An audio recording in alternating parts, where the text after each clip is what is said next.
नमस्कार सर। सत साहिब। सर क्या नाम है आपका? जी मेरा दिकपाल उर्फ दीपक है। मैं उत्तराखंड डिस्ट्रिक्ट चमोली हाट कल्याण का रहने वाला हूँ।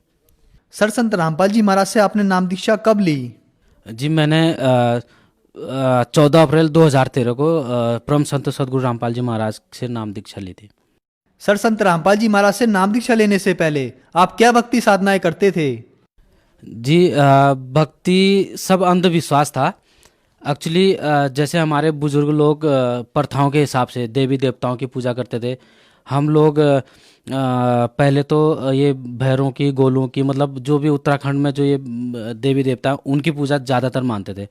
लेकिन बाद में कोई मतलब जानने वाले मिले जो सत्संग से जुड़े हुए थे। लेकिन वो सत्संग भी तब पता चला जब परम संत सदगुरु रामपाल जी महाराज के शरण में आए। तो वो भी काल की भक्ति देते थे। देहरादून ऋषिकेश ओम नगर दूध पानी में उनका आश्रम था। तो उनसे हमने मतलब 8-10 साल मतलब ऐसे वहाँ पर निकाले हमने।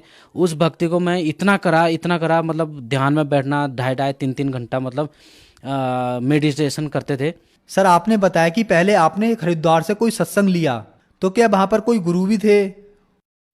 वो उनका नाम अवधूतानंद महाराज जी थे, ओम नगर दूध पानी में। पहले आप भैरव बेताल तथा जैसे उत्तराखंड में देवी देवताओं की भक्ति होती है वह सब करते थे। उसके बाद आपने दत्तानंद जी को अपना गुरु बनाया।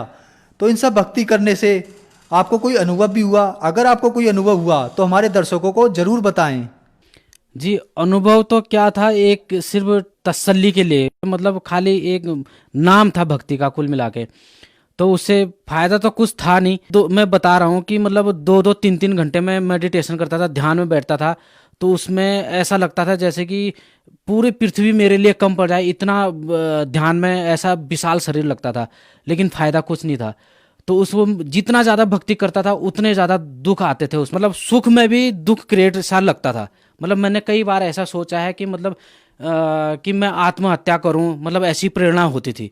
मतलब बिना टेंशन के भी टेंशन बन जाता था। मतलब ये है मतलब मानसिक ज़्यादा प्रॉब्लम होती थी उस भक्ति में। सर संत रामपाल जी महाराज से आपने नाम दीक्षा कैसे ली? उनके बारे में आपको जानकारी कैसे मिली? जी हाँ, मेरे मामा जी हैं, वो जय गुरुदेव पंथ से जुड़े हुए थे। तो मैं तो दिल्ली में नौकरी करता हूँ। जब भी मैं आता था उनसे धीरे धीरे मुलाकात हुई। ज्ञान का पुस्तक जो रामपाल जी महाराज जी की लिखी है वो वाली पुस्तक उन्होंने मंगाई थी, वो पढ़ा। और रामपाल जी महाराज जी का सत्संग सुनते थे। तो उससे उन्होंने मुझे बताया कि मतलब सच्चा ज्ञान जो है वो शास्त्र के अनुसार ये है। ज्ञान का पुस्तक दिखा के बताया। तो जब वो ये बातें शुरू करते थे मुझे क्या होता था, ये नींद आने लग जाती थी, सुस्ती आने लग जाती थी। और इस कान से सुना इस कान से निकाल दिया ये चीज़। जब जब भी मैं छुट्टी लेके आता था मतलब मामा जी मेरे से ज़रूर मुलाकात करते थे कि ये ज्ञान को बताएं और चलें, साथ में चलें और नाम उपदेश लेंगे करके। तो जब बार बार मेरे को मामा जी कहने लगे, एक दिन मेरे को जी गुस्सा आ गया। मैं बोला जी मैं तो ऋषिकेश अवधूतानंद महाराज जी से जुड़ा हुआ, मैं उन्हीं को मानता था। उन्होंने ये भी कह रखा था कि गुरु को चेंज नहीं करना चाहिए, एक ही गुरु बनाना चाहिए लाइफ में। तो मेरे को एक दिन गुस्सा आएगा। मैंने बोला मैं तो भक्ति कर रहा हूँ, अगर आप इतनी फोर्स कर रहे हैं कि रामपाल जी महाराज सच्चे गुरु हैं, तो अगर उनमें इतनी शक्ति है तो वो मेरे को अपने शरण में ले लेना। मैंने ऐसा बोल दिया गुस्से में, और मैं मान जाऊंगा, मैं हमेशा उनकी भक्ति करूंगा। तो ऐसा बोल दिया था। फिर उसके बाद मामा भी चुप रह गए। हमारी जो चर्चा थी वो भी हो गई, मतलब उसके बाद नहीं हुई। तो मैं आ गया जी, दिल्ली नौकरी करता हूँ तो नौकरी पर आ गया। तो मालिक ने मेरी ऐसी बुद्धि करी, मेरे को प्रेरणा करी। मैंने वो ज्ञान का पुस्तक भी मंगाई, वो पढ़ा। उसको पढ़ के मेरे को ऐसा हो गया कि मैं मालिक संत रामपाल जी महाराज के शरण में मैं कब पहुंचूं। तो 2013 14 अप्रैल को संत रामपाल जी महाराज से नाम दीक्षा प्राप्त हुई। सर आपने बताया कि आपके जो पहले गुरु दत्तानंद जी थे उन्होंने आपको कहा था कि गुरु एक बार बनाना चाहिए, गुरु बदलना नहीं चाहिए। तो फिर आप संत रामपाल जी महाराज की शरण में जब गए तो आपको ऐसा नहीं लगा कि आप उस बात का खंडन कर रहे हैं? आपको महसूस नहीं हुआ कि आप कहीं गलत तो नहीं कर रहे गुरु बदल कर? जब मैंने रामपाल जी महाराज से नाम उपदेश लिया तो मुझे नाम उपदेश लेने मात्र से, और जब नाम उपदेश लेने के बाद जब गुरुजी आशीर्वाद देते हैं, सर पर हाथ रखा, तो उसी टाइम मेरे शरीर का मतलब कंट्रोली वजन था, ऐसे जैसे कि जकड़ा हुआ सा शरीर था, वो एकदम फूल के जैसा हो गया, हल्का हो गया। सबसे बड़ा तो ये हुआ। फिर उसके बाद जो आपने बोला कि गुरु चेंज करने के लिए, तो वो बिल्कुल वो इसलिए कहा गया है कि जब सच्चा गुरु मिल जाए तो उसके बाद चेंज नहीं करना चाहिए।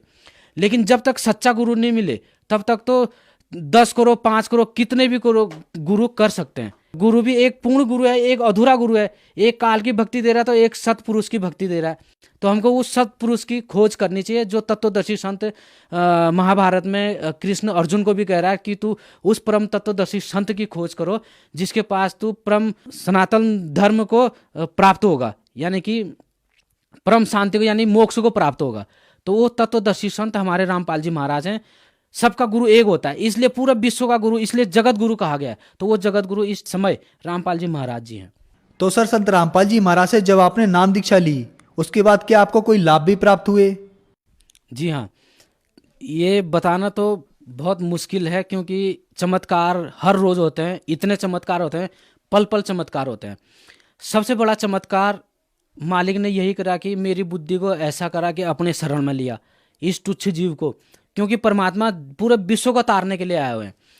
तो हर एक जीव को का उद्धार करने हुए आए हैं, लेकिन उसके बावजूद भी एक सच्चे संत को ऐसे ऐसे अत्याचार हो रहे हैं, ऐसा ऐसा हुआ। खैर ये तो समझेंगे, समय आने पे सब कुछ सामने आएगा।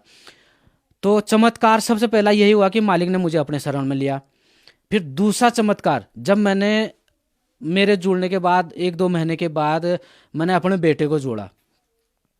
तो बेटा मेरा छोटा ही था उस टाइम पे, स्कूल जाता था। लेकिन इस भक्ति मार्ग में जब जोड़ा मैंने, तो वो जब नाम दीक्षा लेके घर आए तो मैंने अपने बेटे को बोला, बेटा संध्या आरती का समय है, और जोत जला दी थी। तो मैंने दंडवत करने के लिए कहा, लेकिन नहीं करा। मैंने प्यार से बोला, समझा के बोला, नहीं माना जी। मुझे गुस्सा आया, बहुत जोर से गुस्सा आया।